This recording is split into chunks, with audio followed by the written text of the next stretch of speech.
ಗುರುಗುಡಾದಿ ಸ್ವಾಮೀಜಿ ಕಿ ಜೈ ಗುರುಗುಡಾದಿ ಸ್ವಾಮೀಜಿ ಕಿ ಜೈ ಸ್ವಾಮೀಜಿ ಬತ್ತವ್ರ ಪಾದ ತೊಳೆದು ಪೂಜೆ ಮಾಡ್ರಪ್ಪ. ಒಳ್ಳೇದಾಗ್ಲಿ. ಮಾನ್ಯ ಜನಗಳೇ, ಸನ್ಮಾನ್ಯ ಜನಗಳೇ, ನಮ್ಮೂರಲ್ಲಿ ಮಳೆ ಬಂದು 5 ವರ್ಷ ಆಗಿದೆ. ಹಂಗಾಗಿ ಗುಡುಗುಡಾದಿ ಸ್ವಾಮೀಜಿ ಕರ್ಸಿರೋ ಉದ್ದೇಶ ಇಷ್ಟೇ.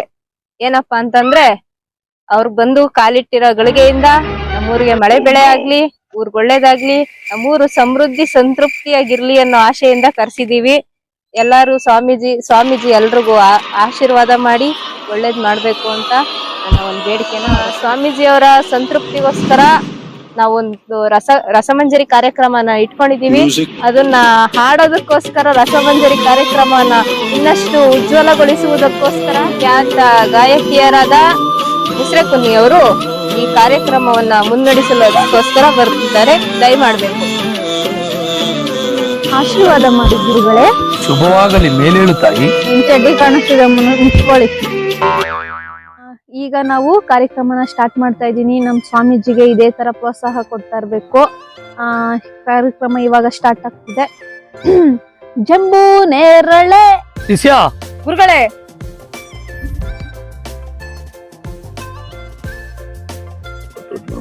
ಹಾಡ್ನಲ್ಲಿ ಸ್ಟಾಪ್ ಮಾಡೋಣ.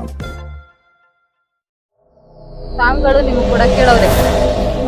ನಾನು ಇನ್ನೂ ಹಾಡೇ ಸ್ಟಾರ್ಟ್ ಮಾಡಿಲ್ವಲ್ಲ. ನಮ್ ಸ್ವಾಮಿಗಳು ಇಂತ ಗಿಫ್ಟ್ ಎಲ್ಲ ಕೊಡ್ತಿದ್ದಾರೆ. ನೇರಳೆ ಇವಳೆಲ್ಲ ನೋಡವಳೆ.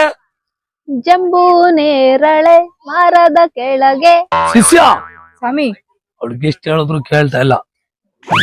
ಹೇಳ್ತಲೇ ಅವಳಿ ಕಪ್ಪ ಕೊಟ್ಬಿಟ್ಟು ಈ ಹಾಡ್ನ ಇಲ್ಲಿಗೆ ಸ್ಟಾಪ್ ಮಾಡುವಂತ ಹೇಳ್ ಬಾ. ಆಯ್ತು ಸ್ವಾಮಿ.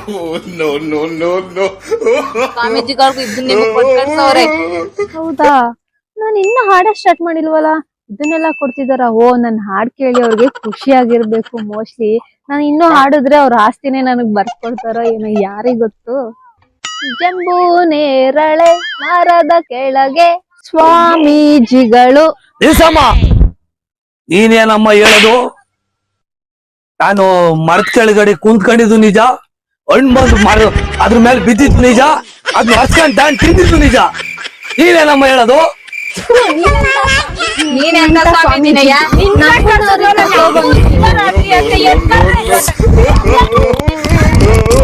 ಬಂದೆ